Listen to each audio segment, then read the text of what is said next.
We live in a world saturated with screens. From the moment we wake up, our phones, tablets, and computers are often just a glance away, offering a constant stream of information, entertainment, and connection. For many, this digital landscape is a convenient part of modern life. But for individuals navigating attention deficit hyperactivity disorder, or ADHD, the relationship with screens can often feel like a complex and challenging puzzle. It's a topic that stirs a lot of conversation, concern, and sometimes a little bit of anxiety for parents, educators, and individuals themselves. The question isn't usually if screens are part of life with ADHD, but how they impact symptoms, and critically, what helps to manage that impact effectively. Today, we're going to explore this intricate connection with a clear, practical, and evidence-informed lens, moving beyond the hype to understand what truly makes a difference. Let's begin by understanding why screens can be such a unique challenge for someone with ADHD. The core issue is that excessive screen time is often linked to a worsening of ADHD symptoms. We're talking about increased inattention, heightened hyperactivity, and more pronounced impulsivity. It's not just about the classic ADHD symptoms either. Screens can also exacerbate co-occurring conditions like sleep difficulties, anxiety, and even depression. Think about it. The blue light from screens can disrupt melatonin production, making it harder to fall asleep. And the content itself? It's often designed to be highly stimulating, rapid-paced, delivering frequent, intense dopamine surges directly to the brain's reward center. For a brain that already struggles with regulating attention and motivation, this constant stream of high-intensity reward can make less stimulating but necessary activities like homework, chores, or even a quiet conversation feel incredibly dull and difficult to engage with. It's like comparing a gentle stream to a thrilling roller coaster. One is far more captivating. This difference in stimulation can make individuals with ADHD particularly susceptible to what some call screen dependency or internet addiction, as their brains crave that consistent, intense engagement. However, it's vital to differentiate here. Not all screen time is created equal.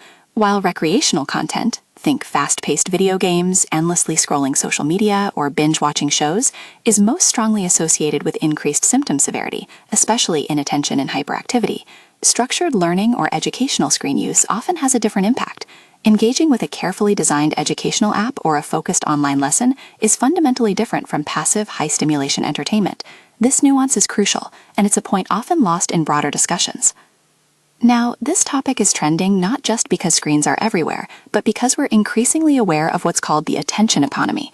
This is the idea that companies are constantly vying for our focus, designing platforms to keep us engaged for as long as possible. For individuals with ADHD who already face challenges with attention regulation, this economic model can feel particularly harmful. There's a growing call for active and collaborative resistance to these harms, and understanding ADHD and screen time is a critical piece of that broader conversation about mental wellness and digital well-being in our modern world. It's also why there can be a lot of scaremongering stories out there, underscoring the public's concern and the ongoing search for evidence-based guidance.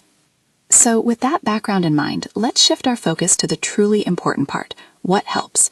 A multifaceted approach is recommended, one that focuses on structure, limits, and crucially, engaging alternative activities. The first step is often about setting clear limits in schedules. Consistency is incredibly powerful. Establishing predictable daily screen time limits and routines helps create a sense of structure. This isn't about punishment, it's about predictability and setting healthy boundaries, much like we have for bedtimes or mealtimes. Next, consider tech-free zones and times. Designating specific areas, like bedrooms, as screen-free zones, or specific periods, such as an hour before bedtime, can profoundly help.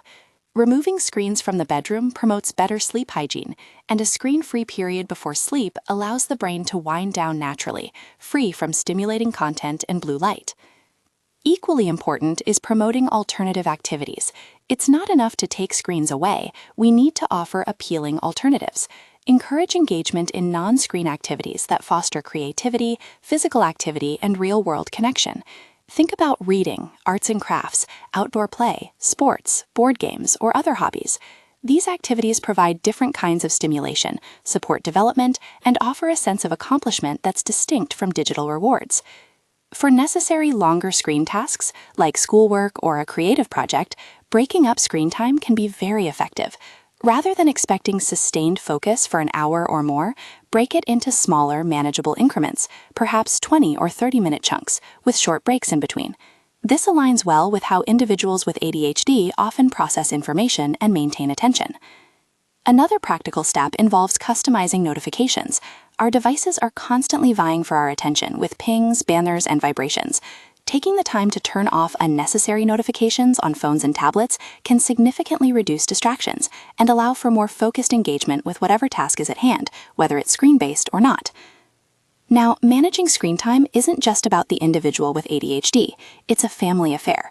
Parental involvement and role modeling are absolutely essential. This means creating a family media plan together, setting age-appropriate guidelines, and consistently enforcing parental restrictions when needed. But perhaps most importantly, parents modeling healthy screen habits themselves sends a powerful message.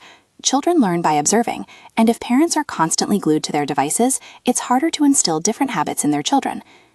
To support these efforts, don't shy away from utilizing technology for management. There are many parental control tools, blocking applications, and timers available that can assist in monitoring and limiting usage.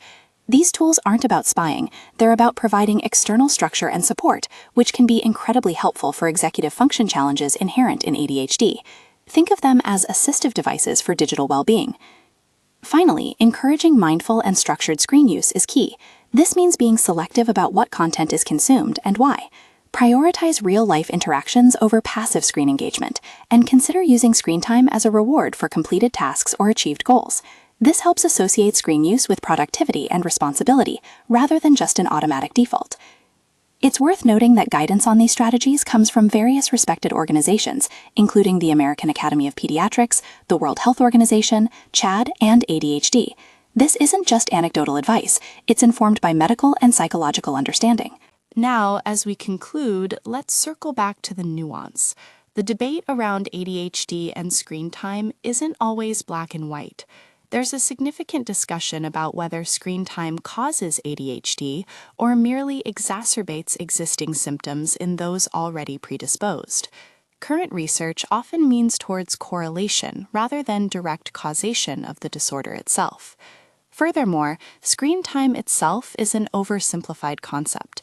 The impact varies enormously based on the content, the context, the user's motivation, and individual differences. A video call with grandparents is miles apart from a violent, fast-paced video game.